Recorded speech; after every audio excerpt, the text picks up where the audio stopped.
Hello guys, good afternoon mga kamarse. Time check 5:45 PM. So actually masyadong late na, pero mainit-init pa rin kasi kanina. So alam nyo na guys, so biyahe ulit tayo weekends, and syempre hanapan ko ulit kayo ng machichismisan. So itong pupuntahan ko actually sa bandang Pasig. For sure sa mga Pasigueño, marami na nakakaalam na to. So update ko kayo later regarding kung ano yung may chismis natin ngayon. Wow! So check this out muna.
Afternoon guys, so sana umabot tayo ng maliwanag pa sa pupuntahan natin kasi sunset based on my watch is 6:12 PM and as of now 6:06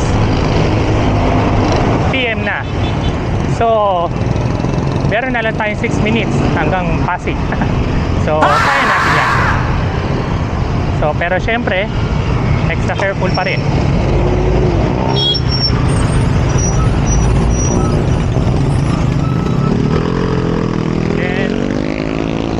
Na tayo sa may SM Cherry. Update ko na lang ulit kayo later guys.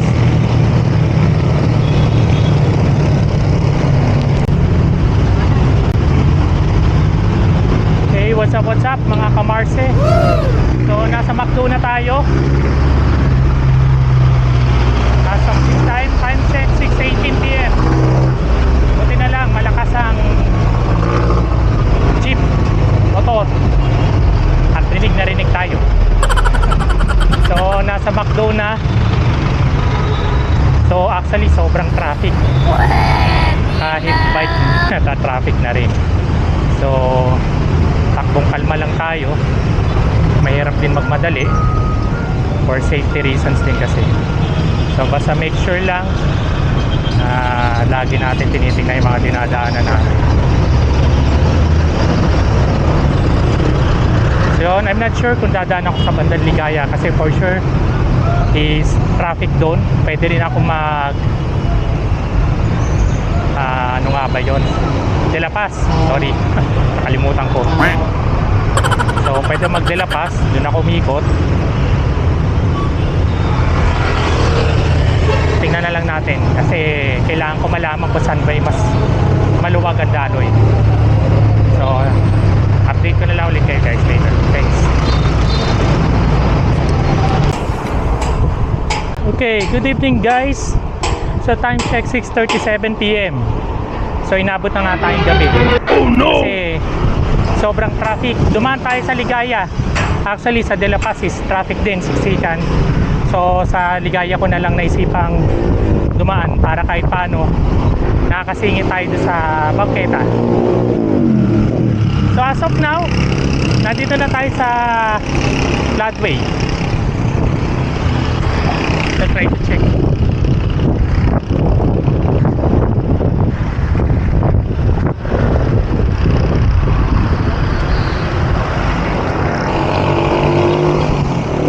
So konti-konti na lang,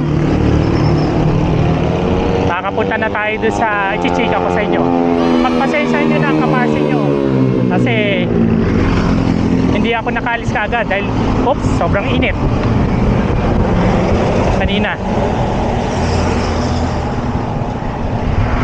And yun, update ko kayo ulit kayo later. Thanks.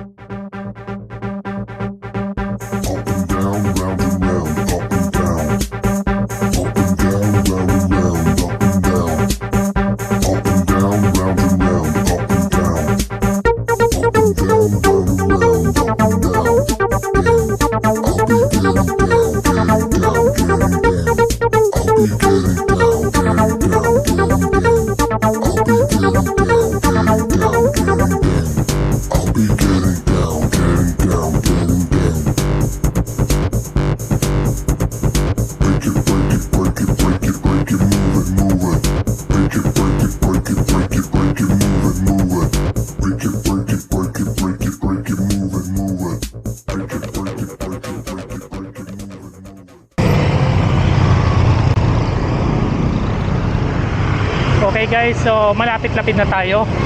Pagbaba natin dito, so yun na yun, yun sa may intersection.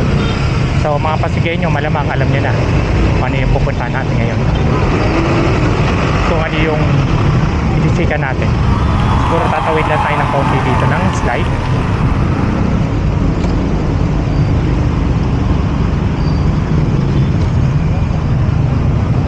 So mukhang maliwanag pa rin naman kahit gabi na. So, check natin kung makakapasok tayo.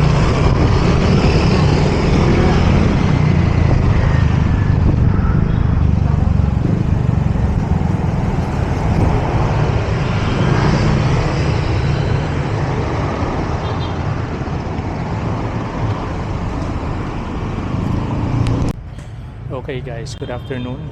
Sorry, good evening pala.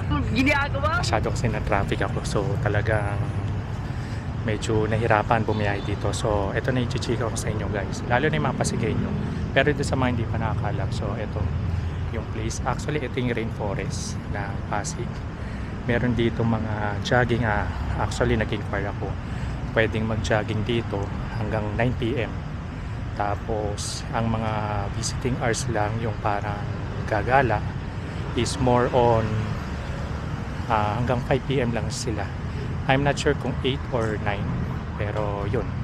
So yun yung magiging time frame kung gusto nyo gumala. So yan, may kita nyo, may water park, A-Maze, Boating Lagoon, train station. Siguro next time magdadala ako ng parang kadena kasi hindi ako nakapagdala. So kaya medyo hindi ko maiwan yung bike, hindi ako makaikot kasi yan pwede mong ikutin yan. Pasensya na rin kasi ginabi tayo, so hindi natin makita yung talagang yung ganda ng view niya. As far as I know, meron din swimming pool dito. So yun. So hopefully babalikan natin to para ma-check natin yung mismong lugar, maikot natin. May tali ko yung bike ko para may ikot ko kayo. So hopefully nagustuhan nyo yung chika minute natin ngayon. Medyo konti lang yung view na may bibigay ko sa inyo. Pero still, at least meron na kayong idea na family, gathering, or mga trip ng barkada kung gusto nyo mag-ikot-ikot. Lalo na kapag night jogging. Sarap ng night jogging dito guys. So yun lang. Update ko kayo later kasi kailangan ko nang puntahan yung pamangkin ko. Bisitahin ko sila. Thanks.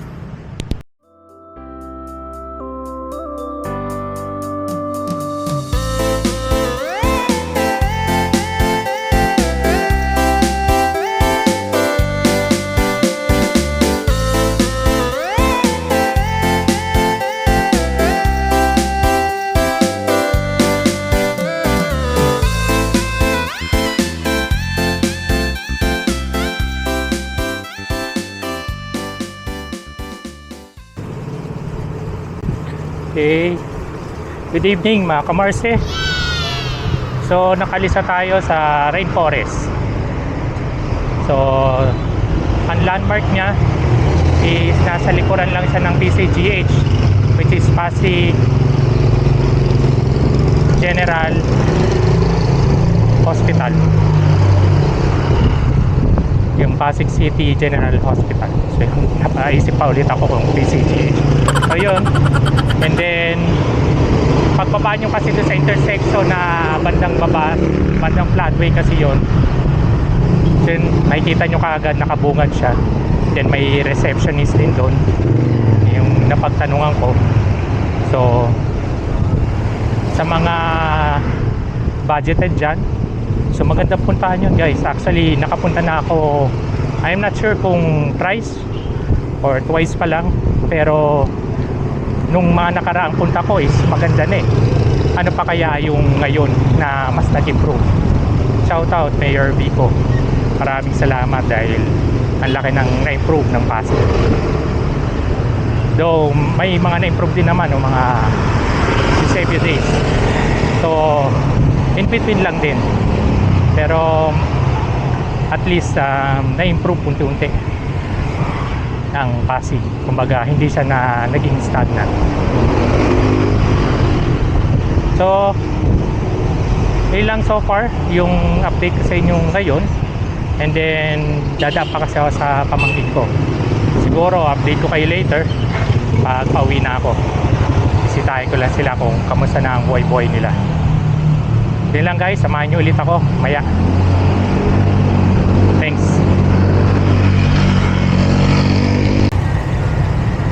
Okay guys, good evening. So nabisita ko na mga pamangkin ko. So goods naman sila. And then yun nga, so pauwi na tayo. And then actually may challenge sa akin ng pamangkin ko, daanan ko raw yung Pineda kasi nga pahon daw yun. So kasi medyo hirap daw siya pagdating sa Pineda. So challenge accepted, daanan natin Pineda Pasig para at least ma-check natin kung gaano ba kabigat yung ahon doon. Alam ko talaga medyo mataas siya, pero let's check out na lang kung kamusta ang ahon doon. So yun, and then update ko kayo later pag malapit na tayo para at least makita nyo kung paano ako gumulong. Ayun, thanks.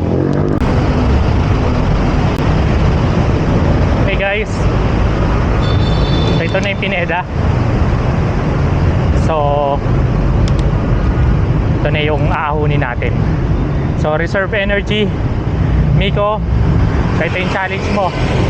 Akyatin na natin itong Pineda ng Banayan.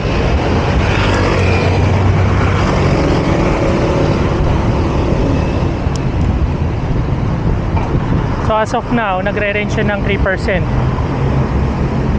Packet pa lang. Pero Banayan pa rin naman.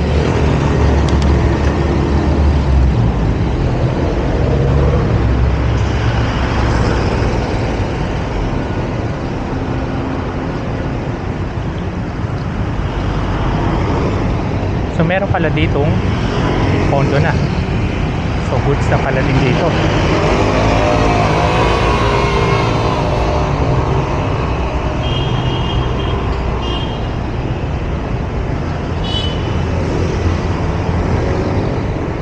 Okay Miko, so check this out. Konti na lang Akit ko na.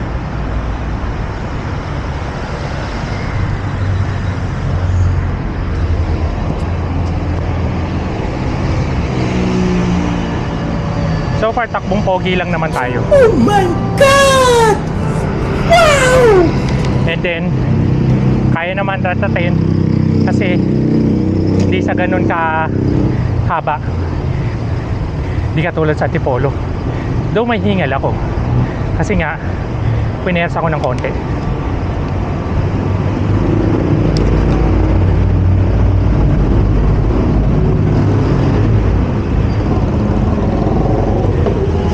So done na Nico.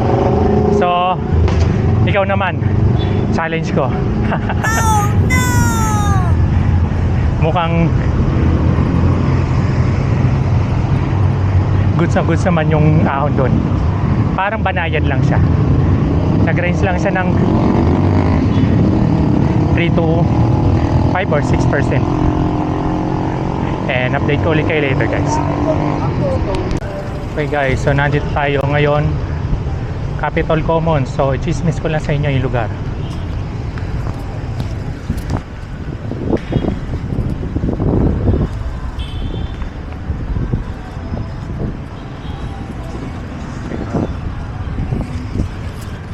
So liko tayo dito.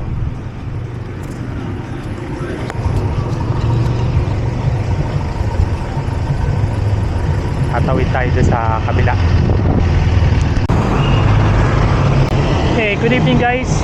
Time check 8:17 PM.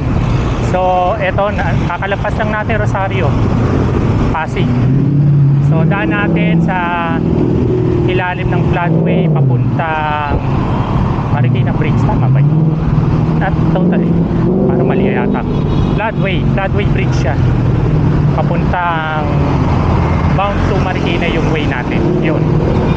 Sensya na ako, medyo lito pa ako sa pero maayos ko rin yan. Tsaka guys, yun nga pala, kung meron kayong mga gusto pang malaman na kayang abutin ng bike natin, comment down kayo para at least madagdagan yung idea ko or idea natin syempre na makapunta kung saan yung meron na magandang lugar at yung goods yung kainan. Chismisan natin yan. So yun lang guys, update ulit kayo later. Thanks.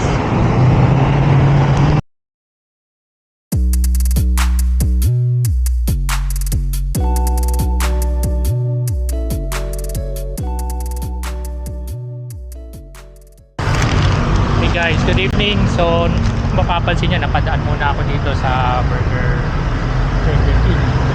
Yan, kumain muna ako, gutom ako eh. So ito, kain tayo. So maya maya after kong kumain, diretso na uwi. Hopefully banayad ang mga ahon natin doon. So yun lang guys, balikan ko kayo later. Thanks.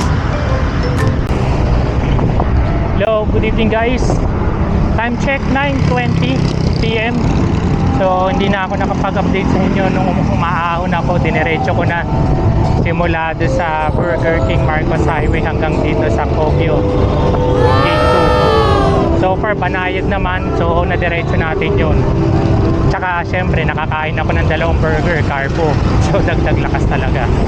So yun, siguro inisip ko nga kada ahon ko dito kumain kaya ang 2 burger para sulit yung ahon. Sunog ang 2 burger sa chan ko. Pero konti na lang, makakauwi na rin tayo at makakapag-relax. Tapos bukas family day. So kanina lang talaga sobrang traffic, pero ngayon talagang goods na goods ang traffic ngayon. Dire-diretso at banayad ang ahon natin. So yun, update ko kayo ulit later. Thanks.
Okay, so good evening guys. Time check 9:40 PM. So almost 10 na. And then kilometers natin 44.7 kilometers. Yun na ikot natin sa Pasig. Wow! And then max gradient natin so far is 12.7%. So I'm hoping na nag-enjoy kayo sa ride natin ngayon, sa gala natin, as well dun sa naichismis ko sa inyo. Pwede nyo siyang puntahan and then ma-inquire din. Hopefully na patuloy na supportan nyo ako. And then as well, please like, share, and subscribe. And again, maraming salamat sa pagsama sa akin and see you on the next one, guys.